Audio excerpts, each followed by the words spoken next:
Bonjour à tous, chers auditeurs, bienvenue à cette nouvelle leçon de l'École du sabbat. Et en fait, on commence un nouveau trimestre et on a une première étude, je l'ai traduit de l'anglais, « Rébellion dans un univers parfait ». Alors, on va parler de choses qui se sont passées il y a très loin pour mieux comprendre le monde dans lequel on vit aujourd'hui. Et comme d'habitude, on a deux collaborateurs. Il y a Georges, merci d'être là. Merci beaucoup, Michael. Et on a un nouveau avec nous, c'est James. Bonjour. On est content que tu sois là avec nous, James. Merci. Et ça nous fait un plaisir de partager la parole de Dieu avec toi. Et si tu veux, j'aimerais que tu nous introduises par la prière avant qu'on plonge dans le sujet. D'accord. S'il te plaît. Baissons la tête. Merci Seigneur pour cette opportunité que tu nous donnes de plonger dans ta parole, de commencer une nouvelle étude, un nouveau trimestre. Aide-nous à comprendre les leçons que tu veux que nous mettions en pratique. Amen. Aide-nous à pouvoir aussi les partager avec les nôtres, mais aussi avec ceux qui nous entourent. Garde-nous, protège-nous, guide-nous. Nous t'en prions dans ton Fils Jésus pour ta gloire. Amen. Amen. Merci. Donc, vous avez aimé l'étude de la semaine? Oh, ça a été chaud, ça a été intéressant, mais je suis content que par la direction du Saint-Esprit, nous pouvons étudier des sujets qui sont aussi actuels et intéressants pour l'Église et pour les personnes qui pourraient l'entendre. Et ça, c'est un sujet qui a de l'âge. Et pour nous qui avons des enfants, mais pour vous qui avez des enfants plus jeunes que les miens, vous avez remarqué ça en tant que père, lorsqu'on arrive à la salle d'accouchement et qu'on prend le bébé dans nos mains la première fois, il y a une espèce de pureté, non? On arrive dans un monde, on sort du ventre de notre mère, on peut dire on n'a pas commis encore un péché, je ne sais pas, je dis ça comme ça, mais il y a une espèce de pureté chez les enfants. Puis ça ne prend pas tellement longtemps. À un moment donné, on se rend compte qu'on n'a pas appris des choses aux enfants. Puis ça sort d'eux, c'est le mal. On le constate. Oui, de temps en temps, ils vont observer des choses chez les parents qu'ils n'auraient peut-être pas dû observer. Mais il y a des choses clairement qui sortent d'eux. On se dit, waouh, où est rendue toute cette pureté qui était apparente à l'hôpital? On se disait, waouh, on a mis au monde un petit saint. Oui. Mais non, en fait, puis là, on se dit, waouh, ça vient de où? Les gens qui n'ont pas Dieu dans leur vie peuvent se dire, d'où vient le mal? Il y a différentes théories. Il y en a qui pensent que le mal a toujours existé et que la raison du mal, c'est pour nous faire apprécier le bien.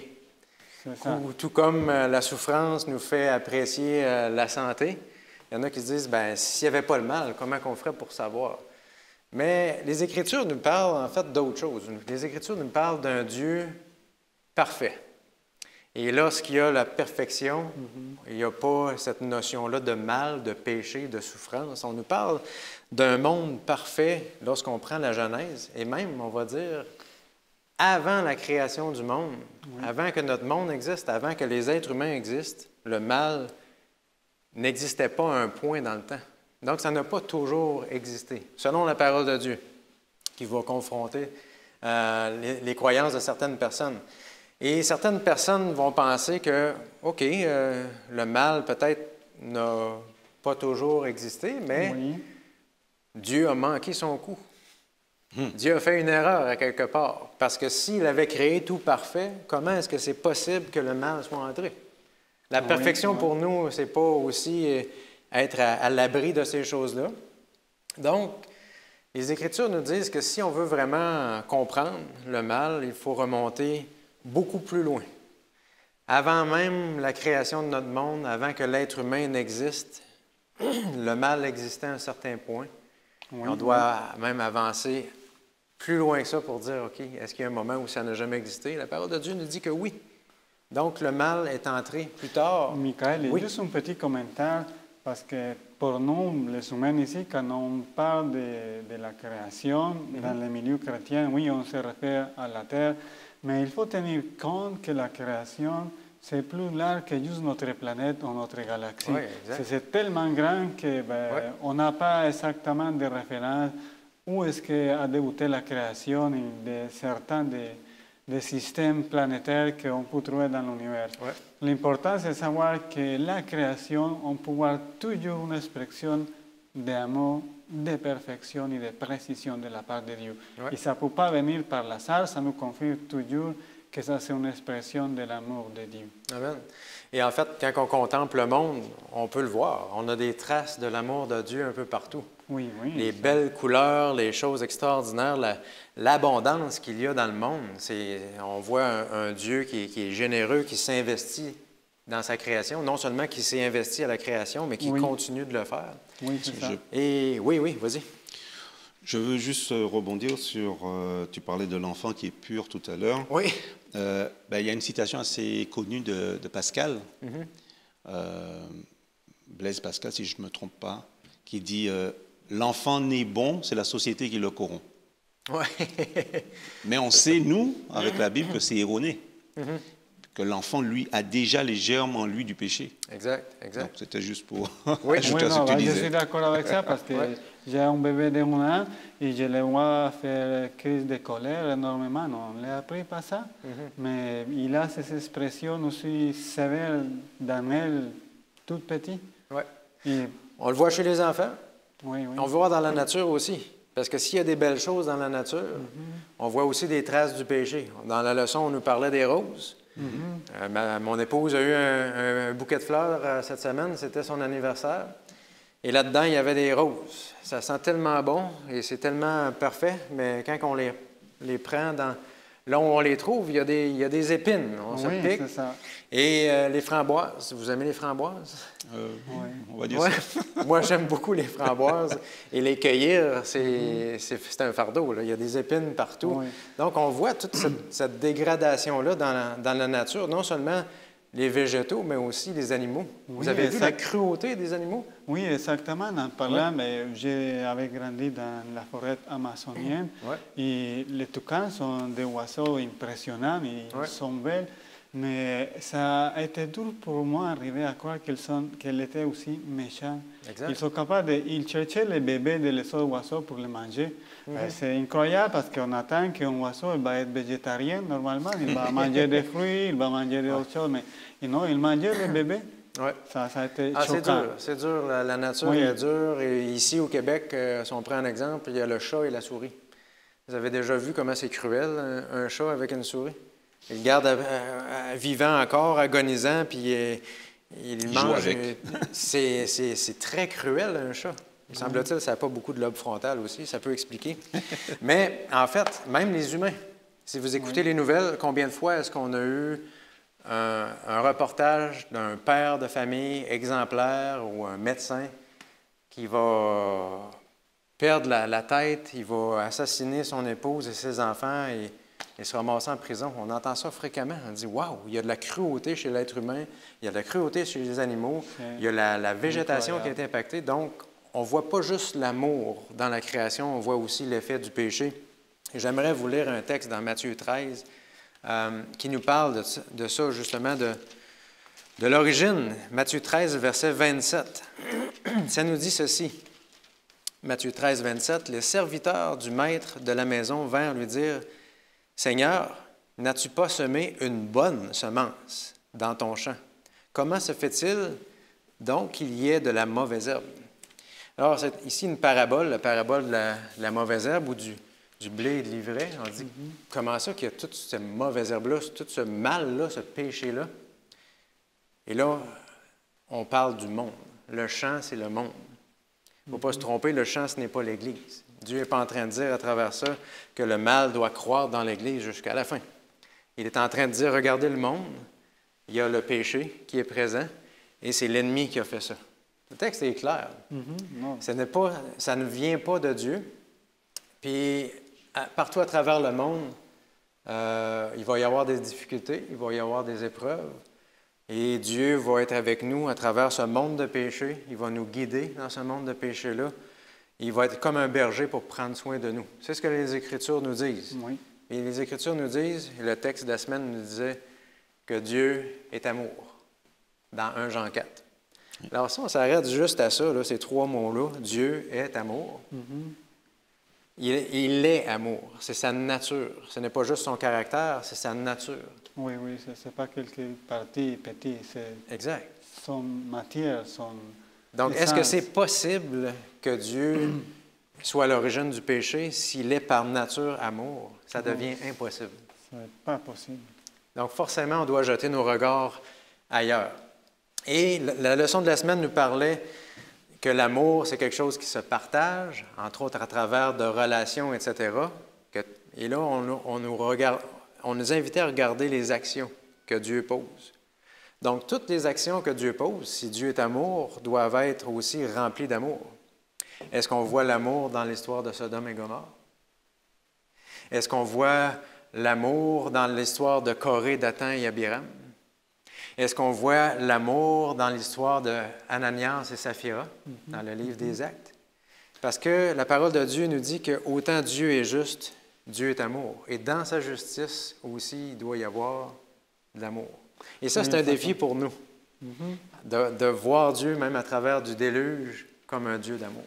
Oui, c'est ça. Non, je juste voulais dire que quand on a une vision courte des choses, on va voir juste la cruauté, la punition, mais quand on voit les choses d'un point de vue plus élargi et complet du panorama, on va trouver que oui, ça avait l'amour. Parce que, par exemple, c'est mieux pour une personne d'amputer un doigt au lieu qu'elle perd sa main. Et c'est la même chose que Dieu avait fait. C'est mieux punir quelques-uns pour éviter la mort des millions. Ça, c'est l'amour, on trouve l'amour là-dedans. Ouais. En recherchant les Écritures, je vous mets au défi, et je vous mets au défi à la maison de trouver l'amour de Dieu à travers ces choses tragiques qui nous semblent être que la justice pure et dure de Dieu, le méchant Dieu de l'Ancien Testament, comme certaines personnes vont dire. Mais apprenons à voir Jésus dans l'Ancien Testament et de voir l'amour de Dieu dans toutes ses actions. Et la leçon de la semaine, moi, je résumerais le dimanche comme une invitation à prier justement et à s'engager pour contempler Dieu, à développer ce caractère-là d'amour dans nos vies et justement à être, on va dire, contre ce mouvement-là du péché à l'intérieur du monde. Hein, de s'investir et de laisser Dieu agir puissamment contre ce mouvement-là. Oui. Éventuellement, on aura un monde parfait. Mais pour l'instant, on vit dans un monde de ténèbres. Et la leçon de lundi nous parlait de libre arbitre et que la fondation de l'amour, c'était le libre arbitre. James, tu vas nous parler de ça? Oui, justement, alors que la leçon, le libre arbitre, fondement de l'amour, le verset qui est repris, c'est 1 Jean 4, versets 7 à 16. Ouais. C'est un peu long. Ouais.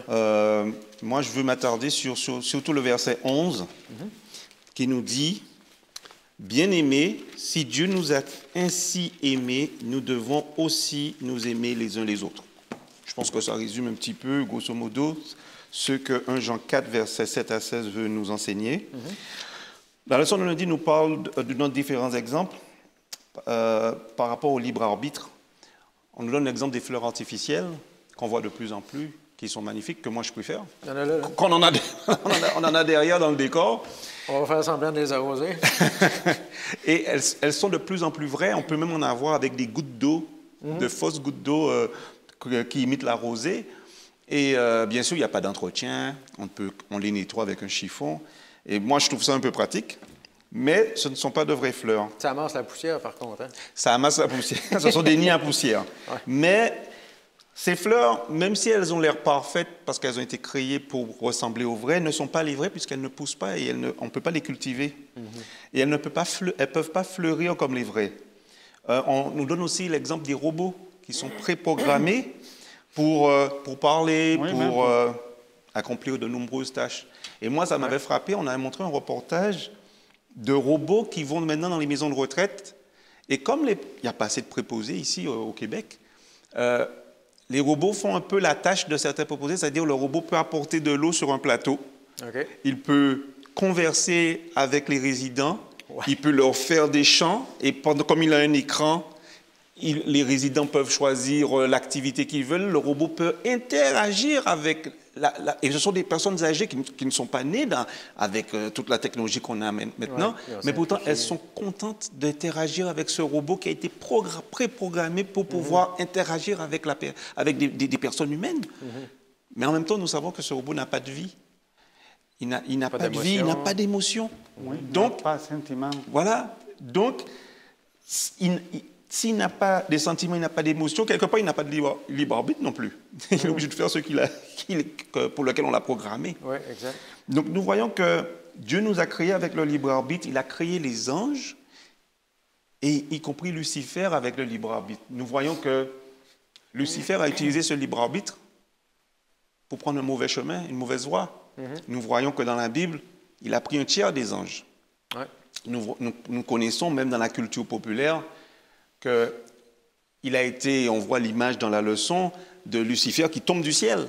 Et c'est dans la Bible, oh, tu es tombé astre brillant, c'est dans Isaïe. Voilà, dans Isaïe. Et ce qui se passe, c'est que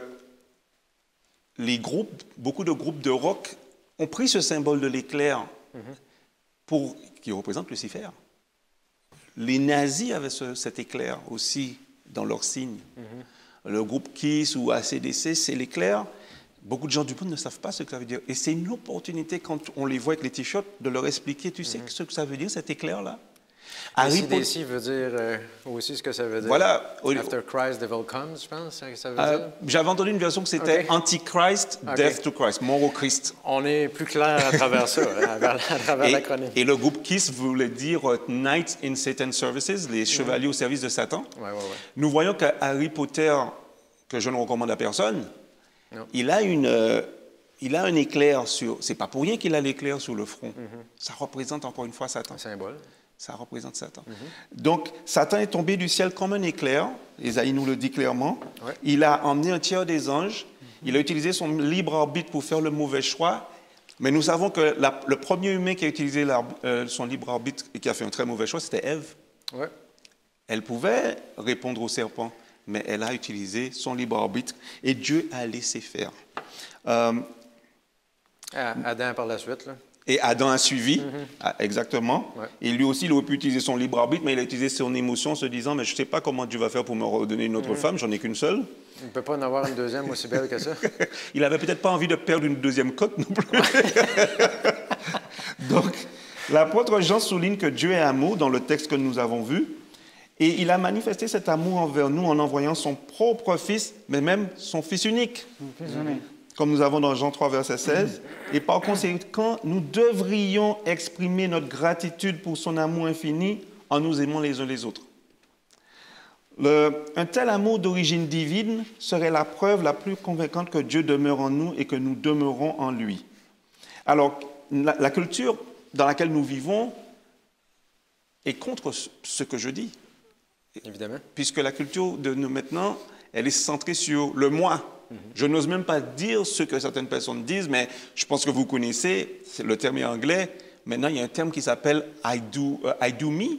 Tu sais, c'est-à-dire que je m'occupe de moi, quoi. You do you. Enfin, des termes que je ne connaissais pas avant, mais qui sont maintenant des termes que les jeunes utilisent pour dire je m'occupe de moi, je passe en premier, c'est je. Et nous avons vu avec la culture Instagram, les selfies, c'est une culture centrée sur soi. Donc, c'est sûr que nous, comment on arrive avec le message qui dit de nous aimer les uns les autres, qui rejoint un peu la leçon du trimestre précédent, où on doit mourir à soi-même pour porter du fruit. Donc, ça veut dire ne pas être porté sur nous-mêmes. Nous voyons que nous allons à l'encontre de la culture actuelle. Donc, Dieu laisse le libre arbitre, mais ce n'est pas à cause qu'il laisse le libre arbitre qu'il en est responsable. C'est ça que tu es en train de dire. Exactement. Exactement. Il nous a créés avec le libre arbitre. Il ne veut forcer personne, on le sait. Il ne veut forcer personne à l'aimer. Ellen White nous dit, mais même la Bible nous le dit, que nous sommes un spectacle pour les autres mondes. Nous savons que Satan, il a pris un tiers des anges.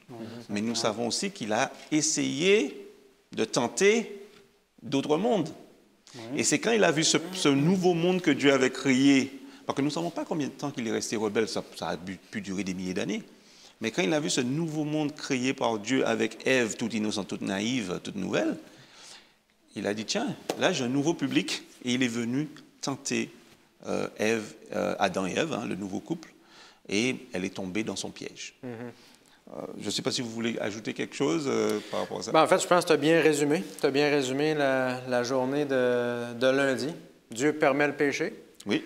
Dieu laisse le libre arbitre. Et ensuite, à nous de faire les bons choix. Jésus nous dit, aimez-vous les uns les autres. Mais nous, on peut se tourner de bord et on peut s'haïr les uns les autres. Alors, voilà le libre arbitre, voilà ce que c'est la définition de l'amour. Tu nous dis la leçon de la semaine, la fondation. Sans libre arbitre, il n'y a pas d'amour. Non. Merci. On va continuer avec Georges. En fait, mystérieuse ingratitude. On nous parlait de la possibilité de faire des choix. Mais dans Ézéchiel 28, on nous parle d'un personnage qui lui aussi faisait des choix. Ça serait important de le lire parce que je voudrais, le temps ne nous permettra pas d'aller aussi profond. Mais on va le lire Ézéchiel 28, 12 ou 19. Michael, tu pourrais nous aider à lire ça rapidement? Ézéchiel 28, Oui. verset 12 ou 19. 12 jusqu'à 19? Oui, s'il vous OK. plaît. À partir du verset 12, Ézéchiel 28 nous dit ceci. « Fils de l'homme, prononce une complainte sur le roi de Tyr. Tu lui annonceras, voici ce que dit le Seigneur l'Éternel. Tu représentais la perfection, tu étais plein de sagesse, tu étais d'une beauté parfaite. Tu étais en Éden, le jardin de Dieu. Tu étais couvert de toutes sortes de pierres précieuses, de sardoine, de topaze, de diamants, de chrysolite, d'onyx, de jaspe, de saphir, d'escarboucle, d'émeraude ainsi que d'or. Tes tambourins, tes flûtes étaient à ton service, préparés pour le jour où tu as été créé. Jusqu'à 19. Tu étais un chérubin protecteur aux ailes déployées. Je t'avais installé et tu y étais sur la montagne de Dieu. Tu marchais au milieu des pierres étincelantes. Tu as été intègre dans ta conduite depuis le jour où tu as été créé. On va faire juste un peu jusqu'à ce moment-là. Quand on commence le verset 12, ça commence à parler du roi de Tyr, mais aussitôt que ça mentionne l'Éden, on peut comprendre que le symbole va tomber sur d'autres personnages, que ça va être pas... un chérubin protecteur, nous dit ça va être pas le roi de Tyr, ça va être un chérubin protecteur. Ça nous parle d'une créature qui était vraiment, on dirait, étincelante et spéciale parce qu'il nous parle de la richesse qui était préparée pour lui, des pierres précieuses, de la musique. Ça c'est une fête, ça c'est un événement spécial et important pour Dieu. On commence à trouver que quand Dieu fait quelque chose, Dieu le fait avec beaucoup de joie, avec beaucoup de plaisir. Et en fait, c'est un parallèle avec le texte qui disait tantôt d'Ésaïe 14. Oui, exactement. Il y a un être qui veut s'élever sur la montagne de Dieu. On nous parle de la montagne de Dieu. Oui, exactement. Donc, il y a quelqu'un qui était près de Dieu, qui a voulu s'élever, qui était en lien avec la musique, qui gérait la musique, les tambourins, les flûtes, etc., qui était en Éden. Donc, le roi de Tyr, forcément, n'était pas en Éden. Il n'était pas en Éden. Et il faut comprendre que la Bible, c'est la parole de Dieu, on se fie à ça. C'est l'autorité que nous avons pour comprendre les situations plus difficiles dans notre monde. Ce texte, je le trouve vraiment riche, vraiment profond, et une réponse qu'on peut trouver dans la parole de Dieu. Elle était parfaite jusqu'à quand il a fait choisi faire le mal, quand il a pris son libre arbitre, comme on a mentionné, et il a fait le mauvais choix. Et on disait tantôt, comment est-ce que ça peut passer que Dieu permette cette situation? Mais on voit que ça c'est pas facile à comprendre, ça c'est pas facile à nous aujourd'hui de digérer la souffrance que nous avons avec une pandémie, avec une guerre, avec les famines que nous pouvons voir dans le monde, les catastrophes naturelles. Mais on peut comprendre que quand on peut analyser l'histoire de l'amour de Dieu, quand on a parlé du sacrifice de Jésus, on commence à comprendre que Dieu n'a pas simplement laissé les choses, Dieu s'est occupé personnellement de la situation. Et c'est ça que nous savons, et c'est ça que nous pouvons constater. Dieu est là pour prendre soin de nous, et Dieu ouvre la porte d'opportunité pour nous, pour avoir la salut éternel, pour nous en sortir de ce monde-là, et pour comprendre que si la situation c'est difficile maintenant, aujourd'hui, Dieu a déjà fait une préparation et Dieu nous a donné l'opportunité de nous en sortir de ça et un jour de comprendre mieux le pourquoi de toute cette situation. Ce texte-là m'a parlé fort cette semaine encore parce que ça nous dit l'origine du péché vient de l'ingratitude. Parce qu'il n'était plus satisfait de sa position. Cet être-là dont on parle, c'est Lucifer. L'insatisfaction a mené, on va dire, au péché dans le monde. Je ne suis pas en train de l'expliquer, ça demeure un mystère. Oui, c'est ça. Il y a des gens qui disent que de l'expliquer, ce serait de l'excuser. Donc, je n'embarque pas là-dedans, mais on voit l'origine. C'est quand même particulier que Dieu nous ouvre comme ça, à dire, regardez l'origine du mal. Y exactement dans le verset 6, ça nous dit, à cause de la grandeur de tes commerces. À cause de lui était populaire, lui était quelqu'un aimé, respecté. Elle dit, oh, ben, je peux aller. Okay. Oui, on va laisser la parole. Ouais. Ça parle en anglais c'est pipes, les tuyaux, des canalisations. Oui, dans le texte d'Ézéchiel. Ah, ok, tu veux dire les instruments avant tout ça. Ouais. Et c'est comme si, quand Dieu a créé Lucifer, il était tellement parfait, c'était le chef d'orchestre, c'était le chef d'orchestre des anges, tout ça, de la louange. Et à lui seul, je crois qu'il avait toutes les voix. Enfin, ça, quand un son sortait, c'était un son magnifique. Rien à voir avec les cantatrices de maintenant, les gens, les chanteurs d'opéra. C'était à lui tout seul, là, il pouvait faire des trucs assez extraordinaires. Il était super beau, super puissant, et c'est pour ça que c'est monté à sa tête, finalement. Ouais. Et à la fin, nous voyons que Lucifer, étant le chef de musique, juste une aparté très courte, nous voyons pourquoi beaucoup de jeunes sont perdus par la musique. Je referme la parenthèse, c'était juste parce que c'était sa spécialité. Puissante tentation, c'est pas pour rien. Tentation, oui. Il y a beaucoup de choses que j'aimerais avoir le temps de parler, mais je vous jure... Le texte est très riche. Oui, le texte est vraiment riche. Juste avec un verset, si on prend parole par parole, ça donne beaucoup à apprendre.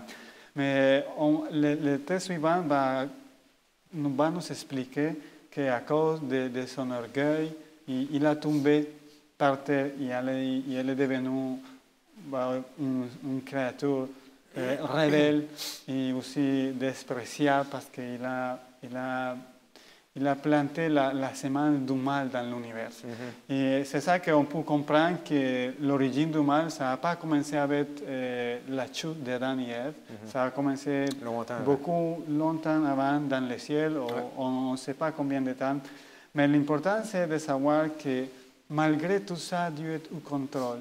Et j'aime bien l'écrit de Ellen White qui dit clairement le péché, c'est un mystère. On ne peut pas l'expliquer parce que s'il y a une explication, ça sera l'équivalence à la justifier.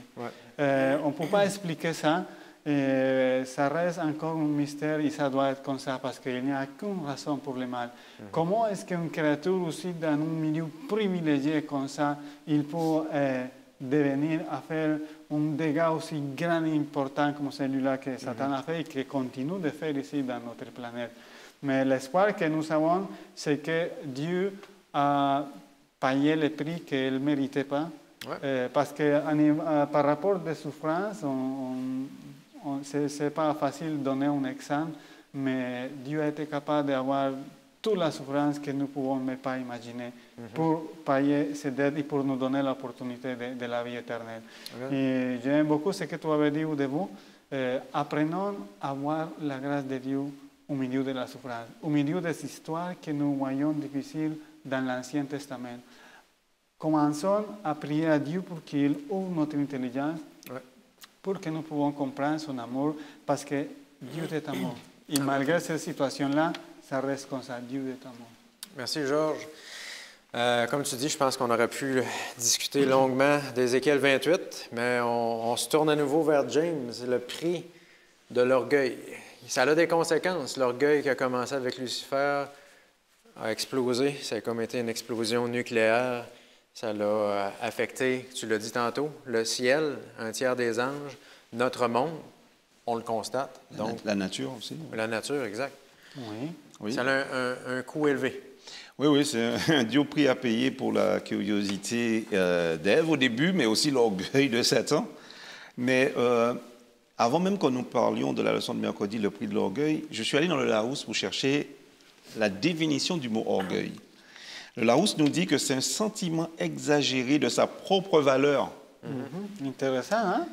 Une estime excessive de soi-même qui porte à se mettre au-dessus des autres. Et il y a l'expression en France où on dit des fois on est bouffi d'orgueil. On gonfle. On a des synonymes du mot orgueil que le Larousse nous propose. L'arrogance, l'infatuation, la mégalomanie, quand on pense à certains dictateurs ou certains chanteurs ou sportifs qui deviennent mégalomanes, qui s'habillent de façon extentatoire, qui font des maisons trop grandes et qui font des choix bizarres. Ben, on parle de mégalomanie. La présomption, la prétention, la suffisance, tout ça sont des synonymes du mot orgueil. Et il y a une deuxième définition d'orgueil, c'est un sentiment de dignité, fierté, légitime, amour-propre.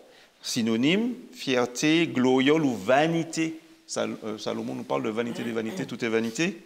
Et les mots contraires à l'orgueil, c'est quoi? C'est l'humilité, la modestie, la simplicité. On reconnaît le Christ, mais ce sont aussi des caractéristiques que nous sommes appelés, des chrétiens, voilà, en tant que chrétiens, à avoir. Oui. Voilà. Donc, le prix de l'orgueil, nous voyons que dans les Écritures, la leçon nous dit que on voit deux thèmes qui sont récurrents, qui sont dominants dans les Écritures.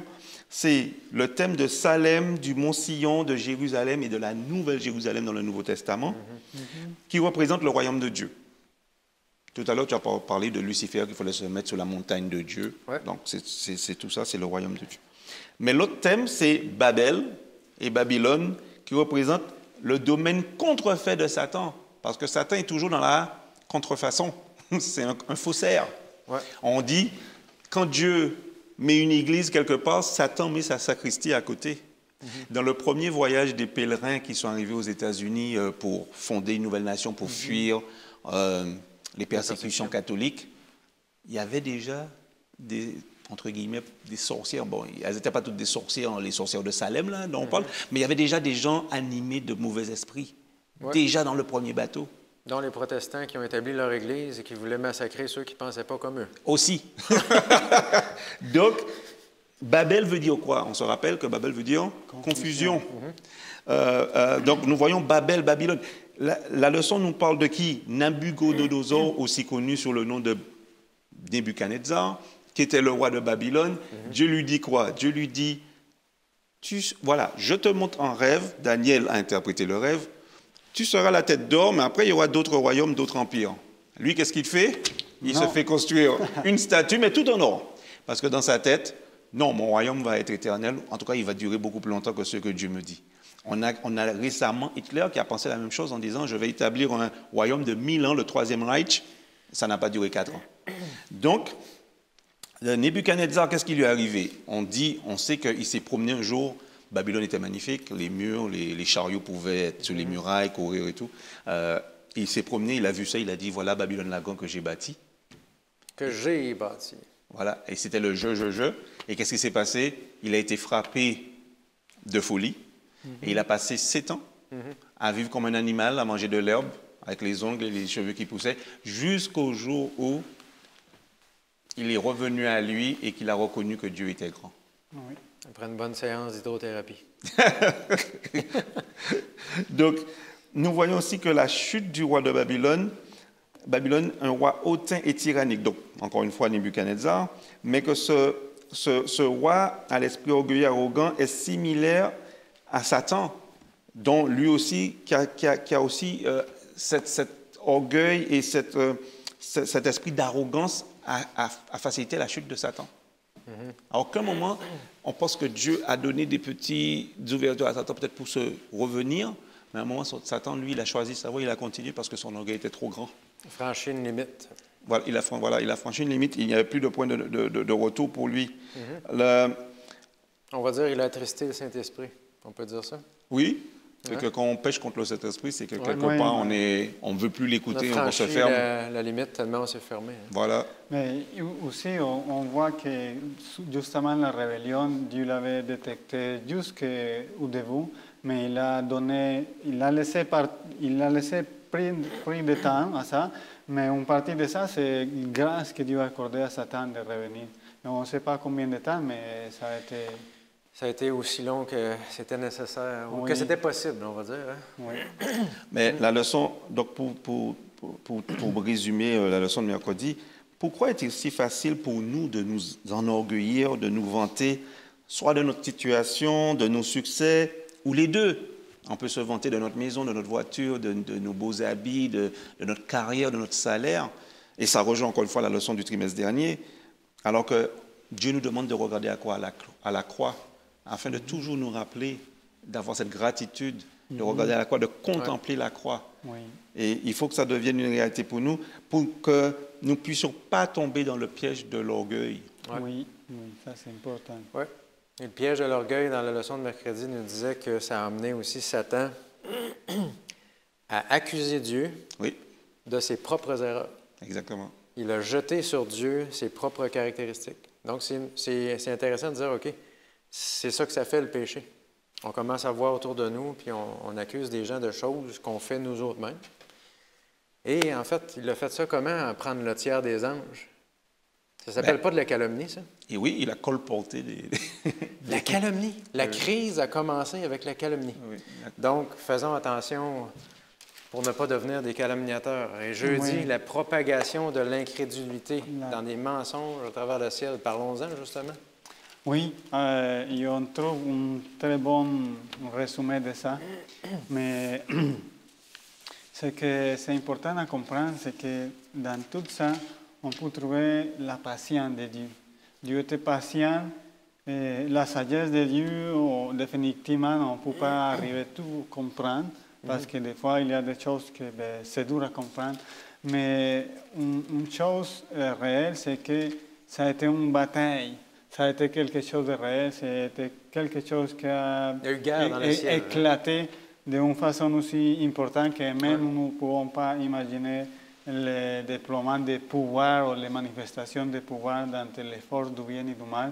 Mais ça a été réel et ça nous fait réfléchir que Dieu est toujours au contrôle, mais la rébellion était aussi importante qui a bouleversé la stabilité du gouvernement de Dieu.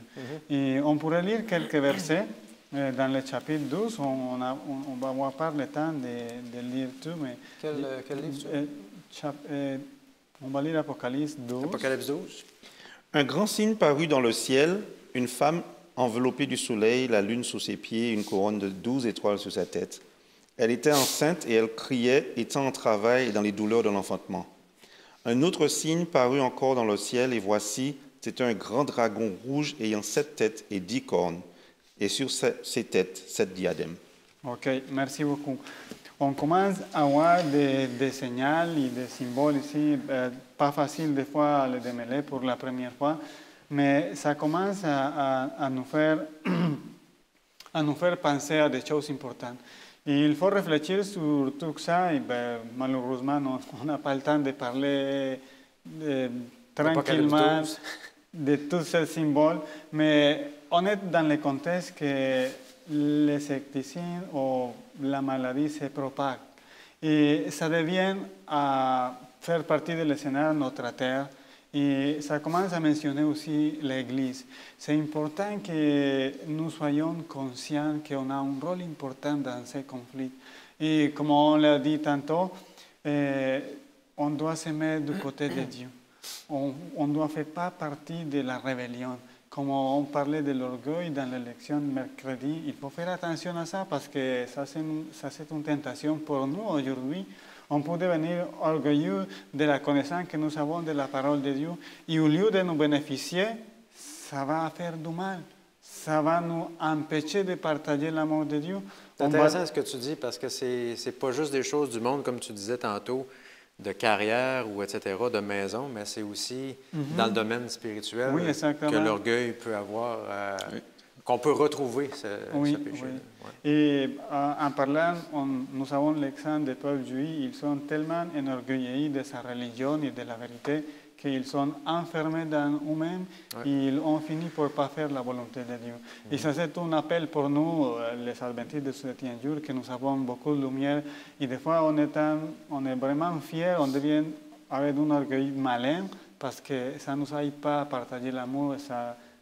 On ne peut pas permettre ça. On doit prier pour que ça nous arrive, que ça ne nous arrive pas, et de demander toujours la grâce de Dieu pour comprendre cette bataille dans laquelle nous étions. Je voulais que nous pouvons lire le verset 7. Michael, tu pourrais nous lire le verset 7, s'il vous plaît? Apocalypse 12 toujours, Oui, Apocalypse verset 12. 7. Oui. Il y a alors une bataille dans le ciel.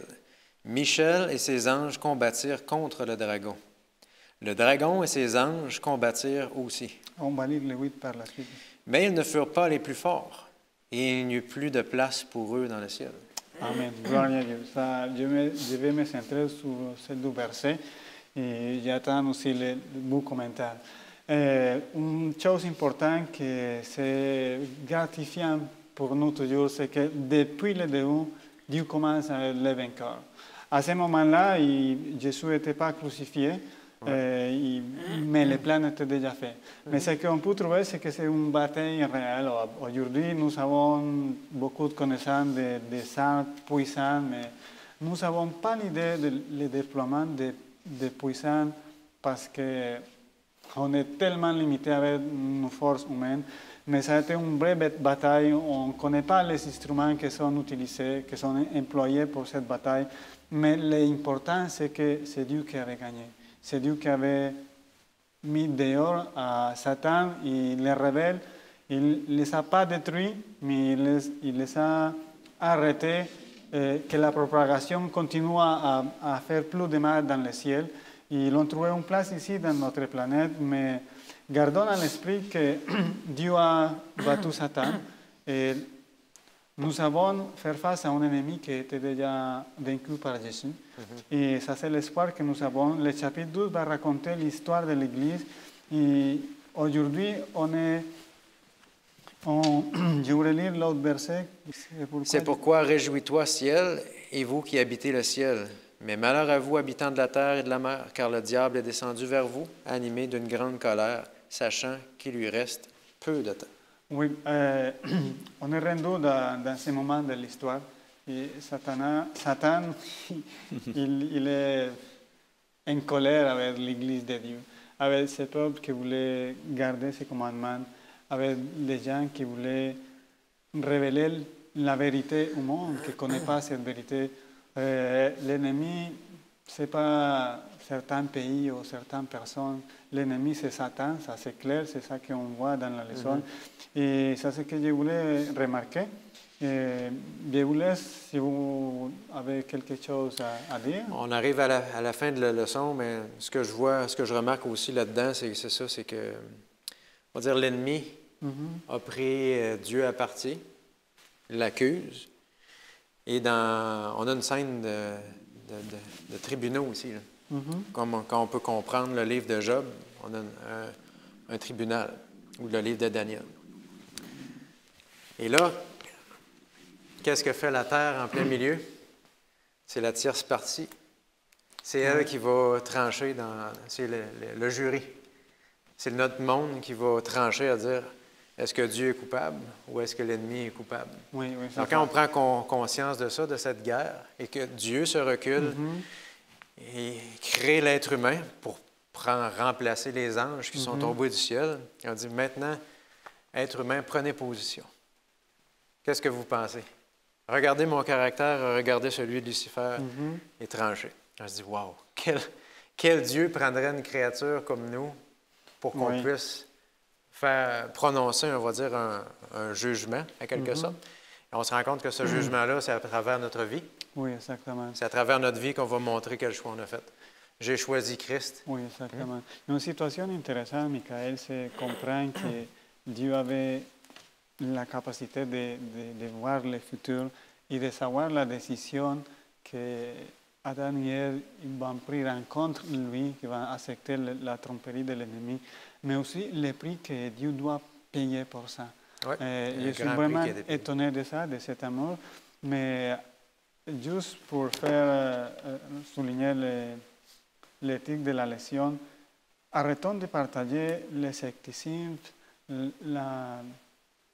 la manque de foi avec les autres. Arrêtons de nous plaigner de rien parce que, oui, on est pris dans une mauvaise situation, mais Dieu a réellement souffert plus que nous à cause de ça, mais tout pour nous donner l'espoir, pour nous donner l'opportunité d'avoir la victoire. Et la victoire était garantie par la résurrection de Jésus-Christ après avoir donné sa vie dans la croix.